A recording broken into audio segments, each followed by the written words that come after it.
Alors vous savez que les Grecs, lorsqu'ils ont donc conquis la terre d'Israël, ils se sont mis à décréter plusieurs décrets.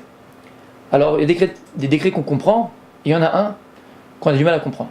Des décrets qu'on comprend, lorsqu'ils sont venus, les Grecs, ils ont décrété par exemple de ne plus faire la Brit Mila, de ne plus faire Shabbat, de ne plus faire Rosh Chodesh, sanctifier le mois.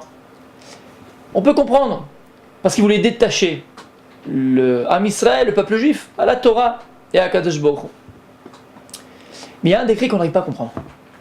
Ils disent les Chachamim qu'ils ont décrété, imaginez, dans toutes les villes d'Israël, à partir d'aujourd'hui, vous allez prendre le biberon de l'époque. Et c'est quoi le biberon de l'époque?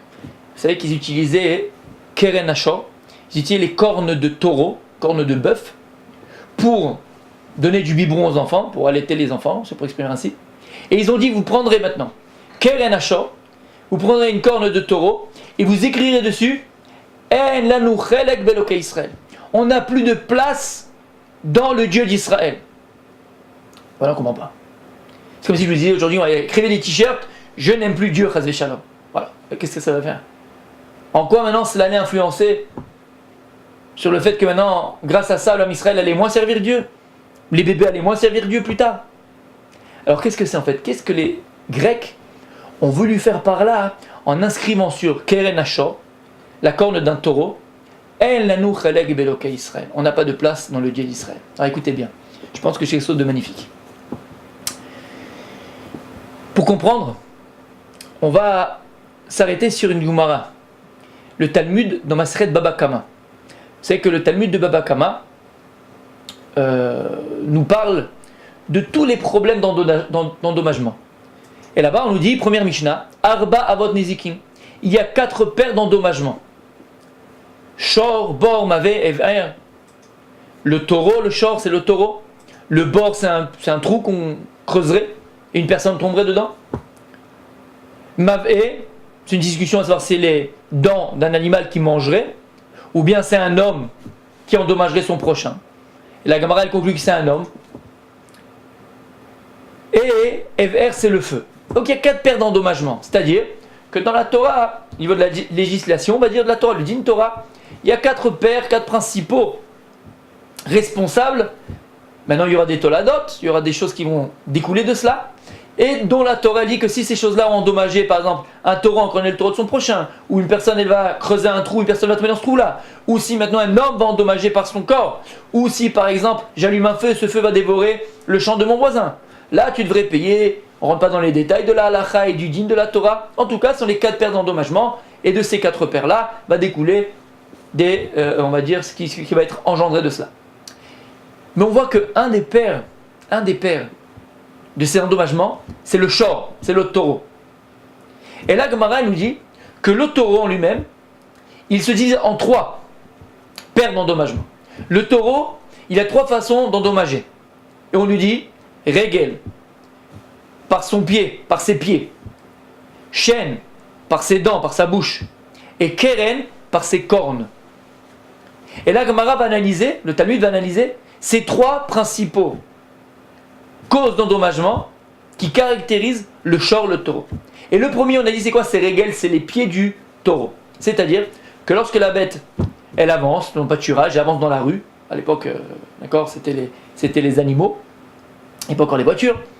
Et donc cet animal-là qui avançait, il pouvait donc occasionner sur son chemin, écraser une cruche, écraser des légumes, écraser des fruits, écraser des paniers, écraser sur son chemin. Et là, Gemara, elle nous dit que le régel, sa caractéristique, c'est ben mechaliakana, ben en mechaliakana. Et j'explique. Quand est-ce qu'une personne, elle va être chayav, elle va devoir payer les engagements de son shor, de son taureau, lorsqu'il va maintenant endommager avec ses pieds, que ce soit qu'il a endommagé entièrement la chose, ou superficiellement. Vous me sentez en français? Magnifique, on parle en français maintenant. Ou superficiellement. C'est-à-dire qu'il est entièrement endommagé, qu'il ne reste plus rien, il a écrasé, par exemple il a cassé une cruche en 1000 morceaux, ou bien il a simplement par exemple cassé juste l'embout de la cruche. Il est toujours chayav, il doit toujours payer le propriétaire de cet animal-là, de ce taureau-là. Ben mechaliakana, ben non mechaliakana. Qu'il a endommagé un peu ou entièrement. Et là, Gemara va nous dire, le Talmud va nous dire, que pour reconnaître quand est-ce que tu vas rendre chayav, donc tu vas rendre obligé ce propriétaire de ce taureau de payer par rapport à son animal qui est endommagé par ses pieds, écoutez bien, lorsque ce régel, quand est-ce qu'on dit que c'est régel, c'est le pied qui endommage, lorsque c'est ezeko matsui. Régel, sa truna, comment on dit une truna en français, Rabbi? Sa qualité, son adjectif, c'est quoi? Ezeko matsui. C'est qu'il endommage tout le temps. À l'époque, vous savez que les animaux ils étaient en liberté, et donc c'était dans la réalité de tous les jours c'était quelque chose de courant, qu'un animal, sans faire exprès bien sûr, parce qu'il ne pensait pas, il marchait, il écrasait le panier de son voisin, il écrasait une cruche de son voisin, et il endommageait les autres. Ezeko matsui, c'est quelque chose qui vient tout le temps, c'est quelque chose qui se retrouve, c'est quelque chose qui est une réalité de tous les jours. Ezeko matsui. Ça c'est quoi? C'est régel. Mais en fait, ça c'est le pshat, c'est la compréhension simple de la Gemara. Mais derrière, c'est que la Torah c'est pardès, c'est plusieurs façons de comprendre les textes de la Gemara. En fait, la Gemara ici, elle vient nous apprendre et nous montrer 3 midot à travers le shor, à travers le taureau, qui pourraient exister en l'homme, dont l'homme peut être lui-même endommagé, ou endommager les autres. C'est quoi le symbole du régel? C'est quoi le symbole du pied du taureau? On a dit le régel, le pied, dans la Torah, c'est le symbole de la gaava. Lo yavo beti, les beti, régel gaava. Comment il dit David Amelech? Ils ne viennent pas dans ma maison quelqu'un qui a un pied orgueilleux. Régel gaava, il dit David Amelech. Parce que le pied, c'est le symbole dans la Torah de l'orgueil. Lorsque Abraham Avinu va faire entrer chez lui les 3 malachim, il les prend pour des arabes, il écrit dans le verset Veratsu aglechem, lavez-vous les pieds. Rachid dit pourquoi lavez-vous les pieds? Ils avaient pour les arabes. Et alors, à l'époque, les arabes étaient idolâtres. Et donc ils se prosternaient, Rachid dit, à la poussière de leurs pieds. Et là on ne comprend pas. Ils se prosternent à la poussière de leurs pieds. Il faut être fou. Non, c'est quoi le symbole de cette prosterner à la poussière de son pied? C'est Kochivot, c'est dit, c'est ma force qui fait ma guerre. C'est ma force qui fait ce que je suis. C'est le symbole de la Gaava. C'est le symbole du Kavod et de l'honneur. Il dit que Rabbi Yochanan ben Zakkai, il était devant le futur César, lorsqu'il le plaidoyait pour sauver Jérusalem. À un moment donné, il était en train de mettre ses chaussures. Et là, il lui avait dit, à un moment donné, il y a un messager qui vient, il lui dit, il appelle voilà, César. Dis quoi César? Oui, César est mort, on a voté à Rome, tu es le nouveau César. Il n'arrive plus à mettre l'autre pied de la chaussure. Il ne comprenait pas. Il a dit, Rabbi Yochanan ben Zakkai, c'est normal. Pourquoi? Il a écrit, Bishmoa Tova, Tache Etzem. Lorsqu'une personne entend une bonne nouvelle, les os des pieds ils gonflent. Tu as les chevilles qui enflent. Pourquoi? Parce que c'est le symbole de la gava, de l'orgueil, et du kavod et de l'honneur. C'est le symbole du régel. Donc de quoi on parle quand on parle du régel dans le Talmud de Baba Kama? Le symbole du régel du shor, c'est le symbole de l'orgueil, et c'est le symbole de la recherche de l'honneur. Ça c'est le régel. Ensuite, il y a un deuxième caractéristique, on a dit, de ce shor, de ce taureau, qui endommagerait. C'est quoi ces chaînes? Il va endommager par les dents. Alors la Gemara nous dit, dans la Vamila, au premier abord de pensée, que Dafka, c'est précisément quand c'est Machelia Kana, lorsqu'il a tout mangé. C'est-à-dire que si maintenant la bête, ton animal, ton taureau, il va manger les fruits du voisin, il a tout mangé, là tu serais capable de payer l'endommagement de ton animal. Parce qu'il a tout mangé. Même si à la fin de la Gemara, en conclusion, on dit que c'est soit Mechalia ou Ben Mechalia. Pourquoi? Parce que la Gemara, lui, c'est quoi la caractéristique du chêne, des dents, du taureau, pour le rendre chayav, pour rendre son propriétaire chayav de payer, qui doit payer à ce moment-là? C'est Yeshana les échos. C'est-à-dire que quand est-ce que tu sais que tu vas rendre chayav ce propriétaire-là par rapport à chêne? Lorsque c'est Yeshana les échos. C'est que lorsque l'animal, il a eu un plaisir à manger et donc aussi à endommager. Lorsqu'il va avoir un plaisir à. Donc le symbole du chêne, c'est le symbole de la Ana'a. Et donc en fait, on a une deuxième truna, deuxième mida qui peut exister en l'homme, c'est quoi? C'est les ta'avot. Symbole du chêne du taureau, symbole du plaisir de ce monde-là, de la luxure. Symbole de la ta'ava, de la passion et des désirs interdits qu'un homme il pourra avoir. C'est le symbole du chêne, du taureau. Et d'ailleurs, c'est comme ça qu'explique le Rav Dessler. Vous savez que le Rav Dessler, il pose la question, il dit pourquoi dans le premier Beth Amikdash, la destruction du premier Beth Amikdash, Akadosh Baruch Hu, il a donné une fin. C'est quoi la fin? 70 ans d'exil. Dieu il avait déjà prévu 70 ans d'exil et après on reviendrait sur notre terre. Par contre le deuxième Beth Amikdash, la galoute, notre exil à nous, Dieu il n'a pas donné de quête, il n'a pas donné de fin. Il dit pourquoi? Parce qu'en fait le premier Beth Amikdash il a été détruit pourquoi? Il dit les Chachamim 3 averot hamurot. Avodah zara, shfirut damim, avodah zara, l'idolâtrie, le meurtre et les perversions sexuelles. Il dit le Rav Dessler, toutes ces trois avérotes là, elles sont en rapport direct avec quoi? Avec les ta'avot, la passion, les désirs, le yetzerara, la ta'ava, les plaisirs, la hana. Le plaisir d'un homme, on a dit plus d'une fois, quand tu fautes par plaisir, le plaisir que tu vas recevoir de cette avéra, c'est le temps que tu vas mettre à l'accomplir. Mais il a un début, il a une fin, puisque le plaisir, il est lié au corps, le corps, il est lié au temps, et donc le corps, il a un début, il a une fin. Donc le plaisir que tu auras, c'est le temps que tu mettras à mettre cette action, faire cette avéra là. Donc il y a une fin. Après avoir, on va dire, transgressé, l'homme il peut faire tchouva, parce qu'il a enlevé de lui cette, en tout cas à ce moment-là, il n'existe plus cette anaa qu'il aurait dû avoir, qu'il avait eu avant. Donc un homme peut faire tchouva, donc il y a une fin. Akadosh Baruch Hu, de la même manière, au premier Tamidash, il a donné une fin, il a donné un ketz au Chorban. Et donc ça a duré 70 ans. Par contre, le deuxième, c'était à cause de quoi? C'était à cause de Sinatrina. Mais c'est quoi la Sinatrina? La haine gratuite, ça provient du kavod et ça provient de la gava et de l'orgueil. Vous ne pouvez pas se voir. Qui tu es, toi? L'histoire de Kamsa et Bar Kamsa, il ne s'était pas invité, je voulais pas que tu viennes. C'était une bien de kavod et c'est une bien de gava et d'orgueil. Et pour le kavod et l'orgueil, il n'y a pas de fin. Jusqu'à Kakadosh Baruch Hu dit que quelqu'un qui est orgueilleux, on l'a vu dans cette sota, dans le Talmud de Sota, lui et moi, on ne peut pas vivre dans le même monde. C'est pas possible. Quelqu'un qui cherche le kavod, quelqu'un qui cherche l'orgueil et qui est orgueilleux, c'est Ezeko Matsui, c'est tout le temps. C'est le Regel, on a dit. Ezeko Matsui, c'est tout le temps. Il va à la synagogue, pourquoi je peux pas monter quatrième? Il va chez lui à la maison, pourquoi il n'a pas les pantoufles? Il va au supermarché, pourquoi c'est pas moi le premier qui est servi? Là où il va, ça doit être lui, c'est le centre du monde. C'est quoi? On a dit Gahava, dans le char, dans le taureau, c'est le symbole du Regel du pied. Parce que le pied, c'est quoi? On a dit dans la Gemara, c'est Ezeko Matsui. C'est tout le temps. La Gava, c'est tout le temps. Le kavod, la recherche du kavod et des honneurs, c'est tout le temps. On s'arrête pas, le type qui aime le kavod et qui cherche le kavod la gava, il s'arrête pas. Et il dit le Rav Dessler, c'est vrai que le dernier avait été Mikdash, qui a été détruit, le dernier Khorban, notre galout à nous, de la même manière, puisque la Avera, le péché qui a engendré la destruction de Jérusalem, ça a été l'orgueil, la recherche du kavod, Sinatrina, et ça n'a pas de fin. Alors Dieu n'a pas aussi de fin, tant qu'on ne le répare pas à notre galout. D'accord. Donc là, on a expliqué déjà deux caractéristiques du shor du taureau qui sont Regel et Shen. Regel, on a dit, le pied, c'est le symbole de la gava et de l'orgueil. Donc de l'orgueil et des honneurs. Shen, c'est les dents. C'est quoi Ana les échos? C'est le symbole des midot raot, du plaisir. Chercher les plaisirs dans ce monde-là. Il en reste un autre qui s'appelle Keren. C'est quoi Keren? C'est les cornes. C'est-à-dire que ton animal, ton taureau, va encorner le taureau d'un voisin, par exemple. Et là, la Torah, elle t'oblige à donc dédommager et donc à payer ce que ton taureau a endommagé avec ses cornes. Ça s'appelle Keren, c'est les cornes. Et la Gemara, lui, c'est quoi Keren? Kavanato leazik. Pour que ce soit Keren, il faut que ce soit un chiyuv, donc obliger la personne de payer par rapport à ce père là qui s'appelle Keren, ce père d'endommagement qui s'appelle Keren, c'est quoi? Kavanato leazik. C'est quoi Kavanato leazik? C'est qu'il ait eu la kavana, le shor, qu'il ait eu l'intention d'encorner. Bah, il n'a pas fait exprès, mais il a l'intention, il a couru, paf, pour encorner. Kavanato leazik. Ça représente quoi Kavanato leazik par rapport au midot qu'un homme il pourrait avoir? Ça représente Kavanato limrod. Kavanato leazik au niveau de Dieu, au niveau des autres. C'est-à-dire que des fois, tu as l'intention, on peut avoir l'intention de faire du mal à l'autre.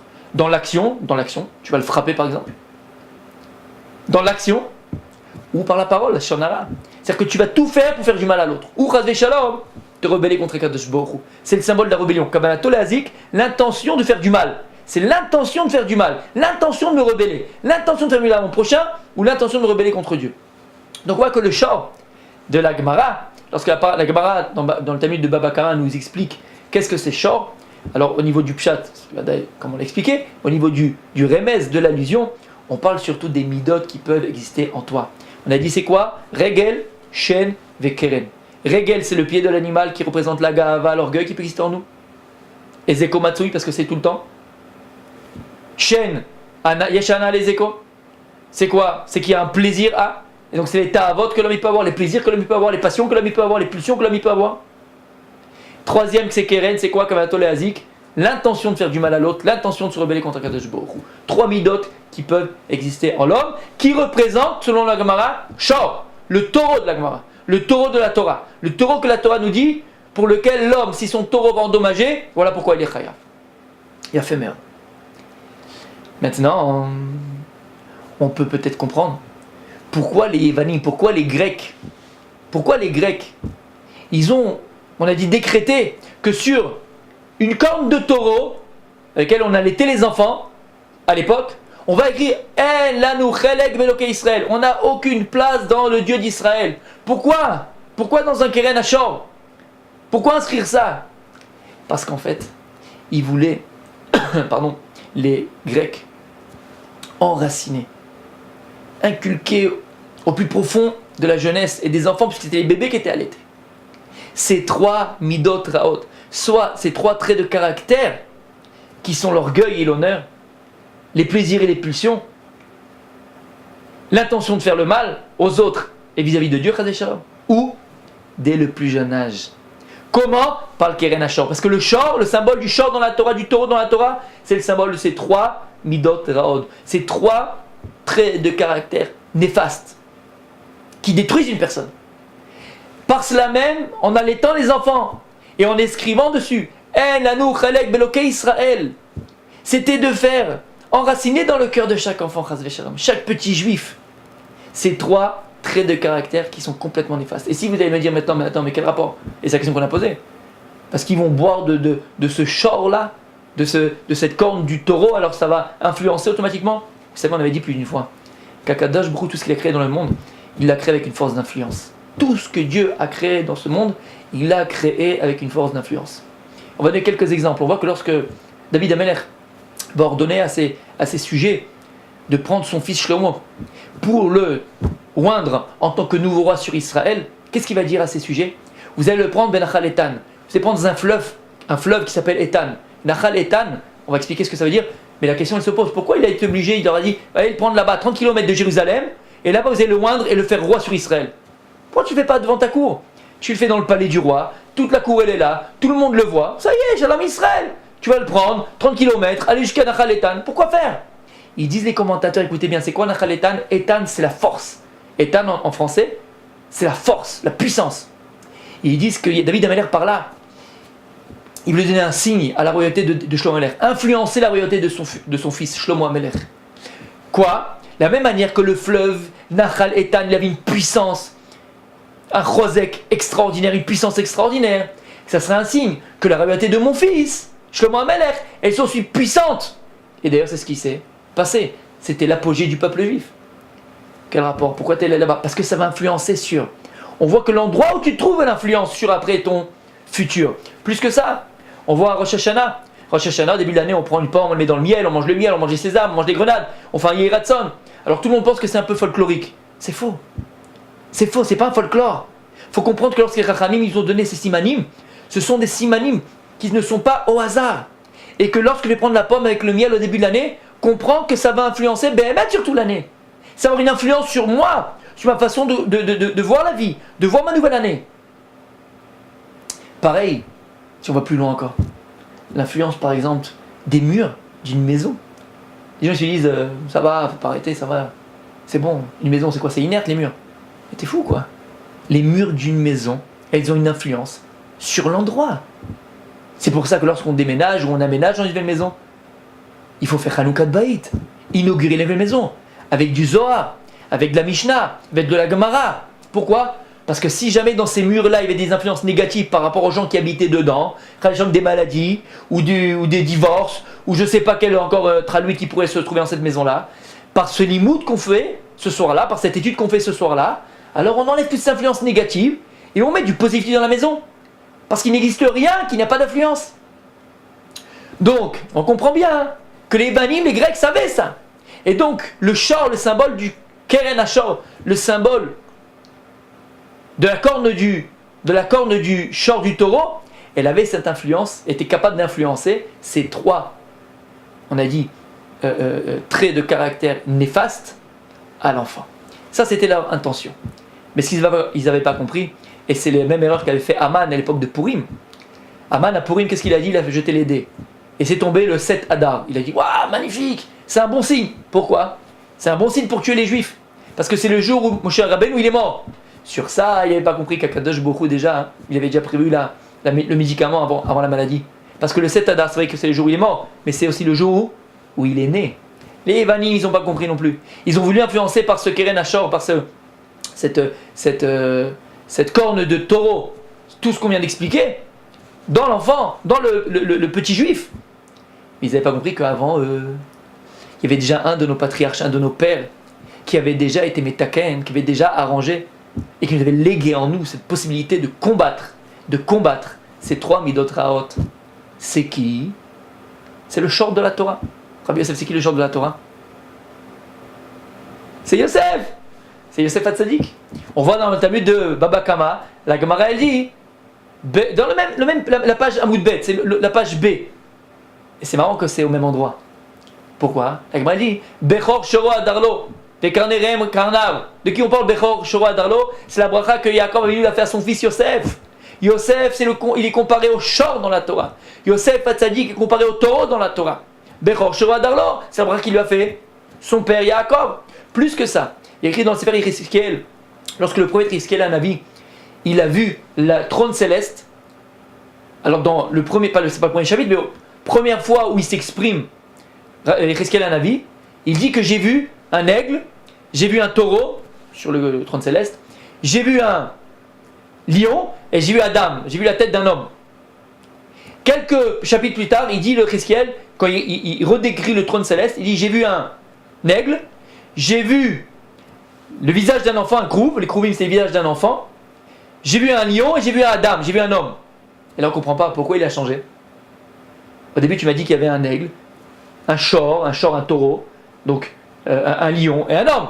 Après il enlève le taureau et il dit j'ai vu un aigle, le visage d'un enfant, un lion et le visage d'un homme. Alors qu'est-ce que tu as vu? C'est pas la même chose. Et il dit des commentateurs que Yechezkel est demandé à Kadosh Baruch Hu, il a dit Kadosh Baruch Hu, qu'est-ce que tu mets un shor sur ton trône? Arrête, le shor c'est symbole du Hegel, la faute du Hegel, la faute du veau d'or, et ça a été par quoi? Le veau c'est quoi? C'est le pied d'un taureau, d'un bœuf.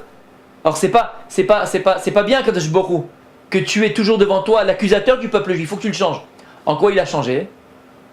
En panim shel tinokot, un krouv, c'est le visage d'un enfant. Les krouvim c'est ce qui était sur le tabernacle. Panim shel tinokot, il a mis un krouv. Et il dit des commentateurs, c'est quoi ce krouv là? Le shor, c'était qui? C'était Yosef.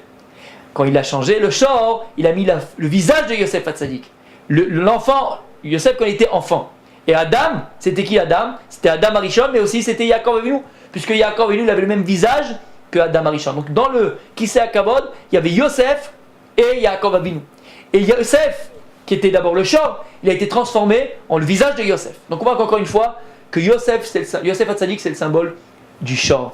Et Yosef Hatzadik, écoutez bien, c'est magnifique. Yosef Hatzadik, il a déjà réparé ces trois graves péchés, ces trois graves midot, traits de caractère néfastes. On a dit, le shor, il se symbolise par trois choses. Le regel, le pied du shor, c'est le symbole de la gava, de l'orgueil, du kavod. Où on voit que Yosef Hatzadik, il a réparé l'orgueil et le kavod. Parashat Miketz, on voit que Hanouka tombe toujours entre Yoaïchev et Miketz. C'est les parachutes de Yosef Hatzadik. Où on voit que Yosef donc a réparé le regel Agava, lorsque Paro il l'appelle, il le fait sortir des prisons d'Égypte. Et il dit, tu sais, j'ai entendu sur toi que tu étais le meilleur solutionnaire de rêve, tu es, il a 32 ans. Imaginez maintenant, les Avdil, Barack Obama ou Poutine aujourd'hui, il est plus puissant. Hein. Poutine, il t'appelle, il te dit, écoute, j'ai des problèmes là, il faut que tu me règles mes problèmes, j'ai entendu sur toi que tu es le meilleur conseiller du monde. Qu'est-ce que tu fais? Tu appelles ta grand-mère, ta mère, ton grand-père, tu fais des spots télévisés partout avec ton petit pouce comme ça. T'es fier, t'appelles tout le monde. Qu'est-ce qui répond Yosef Hatzadik à cela? Bil Adai. Il n'y a que Akadosh Baruch Hu. Moi je ne connais rien du tout. Il n'y a que Dieu qui solutionne les rêves. En disant ce qu'il a dit, qu'est-ce qu'il démontre? La mida de Hanava qu'il avait en lui. Il a déjà réparé la mida de shor qui s'appelle, du taureau qui s'appelle l'orgueil et le kavod. Ensuite, on a dit, c'était quoi? C'était Shen. Shen, c'est les dents, c'est le symbole de la Yeshana les échos. C'est les ta'avot, les plaisirs de ce monde-là. Où Yosef, il a déjà réparé cela avec la femme de Potiphar. La femme de Potiphar, il y a écrit qu'elle ne le lâchait pas jour et nuit. Elle changeait d'habit 3 fois par jour. Une fois, elle est partie voir son mari, elle dit, Poti, écoute, on va changer le carrelage. Il dit, mais chérie, on vient de le changer maintenant. Qu'est-ce que tu vas changer maintenant que le carrelage? Encore tu veux le changer? Il dit, oui, il faut changer le carrelage, il n'est pas net. Le Midrash, il dit, qu'est-ce qu'elle a fait? Par terre, au lieu de mettre du carrelage normal, elle a mis des miroirs. Le parterre de sa maison, c'était des miroirs. Pourquoi elle a fait ça, dit Midrash? Parce que Yosef Hatzadik, pour pas la regarder nue, il baissait toujours la tête. Alors elle a mis du carrelage en bas. Quel carrelage? Des miroirs. Pour qu'il soit obligé de la regarder. On ne peut pas s'imaginer la difficulté que c'était pour Yaakov de Yosef Hatzadik de résister à cela. Yosef Hatzadik, malgré tout, il a résisté, Vayanos, il a fui, il n'a pas fait la Avera. Yosef Hatzadik, il a réparé le chêne du Shor, c'est quoi? La Ta'ava. Il a déjà réparé cette Midara qui s'appelle les plaisirs de ce monde-là. Ensuite, on a dit, c'est le dernier, c'est Keren, Kabbalat Lazik, c'est l'intention de faire du mal. Yosef Hatzadik, il a déjà réparé ça, Habibi. Ou, en général, si je sais que quelqu'un me déteste ou me haït, je ne vais pas aller me confier à lui. Encore plus si maintenant je fais un rêve, je ne vais pas raconter à mon ennemi, parce que la Gemara nous dit que les rêves vont d'après leur solution. Donc si quelqu'un ne t'aime pas, tu ne vas pas forcément lui raconter ton rêve. Pourquoi? Parce que tu sais qu'il va te solutionner de manière mauvaise pour que tu tombes. Et là on voit que Yosef Hatzadik, lorsqu'il rêve, Parashat Vayeshev, à qui va raconter ses rêves? À ses frères. Mais Yosef, tu sais bien qu'ils te haïssent, c'est vrai qu'ils t'aiment pas. Pourquoi tu vas leur raconter les rêves? Parce que par là, Yosef Hatzadik veut leur montrer, moi quand je vais voir papa et je raconte ce que vous faites, quand je vais voir papa et je dis, j'ai pas de mauvaise intention, Chas Veshalom. Toute mon intention elle est bonne par rapport à vous, je vous aime comme des frères. La preuve, je vous raconte mes rêves. Et même si je sais que les rêves ont après la solution, je suis sûr que vous m'aimez autant, je suis sûr que vous m'aimez pas de mal. Regardez, et la preuve, c'est que je me confie à vous. Pour prouver que ma kavana, mon intention par rapport à vous, elle est toujours bonne. Donc Yosef Hatzadik est le symbole du shor, du taureau. Il a déjà réparé les 3 caractéristiques qui peuvent se trouver dans le taureau de manière néfaste. Parce que Dieu il a créé le monde en dualité. Il a déjà réparé la gava lorsqu'il se trouve devant Paro. Donc la gava, l'orgueil et l'honneur. Il a déjà réparé la hana'a, les plaisirs de ce monde-là, qui est le symbole du chêne, des dents, lorsqu'il se sauve de la femme de Potiphar. Et il a déjà réparé Keren Kamato Leazik, l'intention de faire du mal, où on voit ça lorsqu'il va se confier et raconter ses rêves à ses frères. Donc vous les Evanim, les Grecs, vous avez voulu inculquer au Ham Israël ces 3 Averot Ramurot, ces 3 traits de caractère qui font en fait que, à partir du moment où un homme, où il existe en lui, ces 3 de caractère qui est l'orgueil, les plaisirs, la luxure, les ta'avot, les passions et l'envie de faire du mal, alors Béhémet après, alors Béhémet, il a plus de place dans le Dieu d'Israël. Mais Akadosh Borou par Yosef Hatzadik, il a déjà contrecarré leur plan, parce que vous l'avez vu, vous avez voulu influencer le mal, mais par la kavana de Imaot Akdoshot, des mères juives, qu'allaient leur enfant par cela même, le chant, au contraire, c'est le symbole de Yosef Hatzadik. Et par le mérite de Yosef Hatzadik, on a été protégé à Hanouka, que les Evanim, ce qu'on a voulu inculquer aux enfants, n'a pas pu être intégré chez les enfants juifs, et au contraire, il a déjà été réparé par Yosef. Hanouka, c'est toujours en rapport avec Yosef Hatzadik. Hanouka, ça tombe toujours entre Parashat Vayeshev, Parashat Miketz. Elle est Toldot, Yaakov, Yosef. C'est Yosef. Parce que Hanouka, c'est un rapport, comme on vient de l'expliquer maintenant, de manière intrinsèque entre Yosef et Hanouka. On doit tous faire vivre ce Yosef. C'est qui? Yosef, c'est le tzaddik et Sordolam. On a tous en nous cette part de Yosef. On a tous en nous cette part de tzaddik qui est en nous, de tzaddiket qui est en nous. À nous de la faire ressortir de nous. Mais en potentiel, sachez une chose, qu'on a déjà hérité de ces 3 qualités-là de Yosef Hatzadik. Hanouka, sa mère.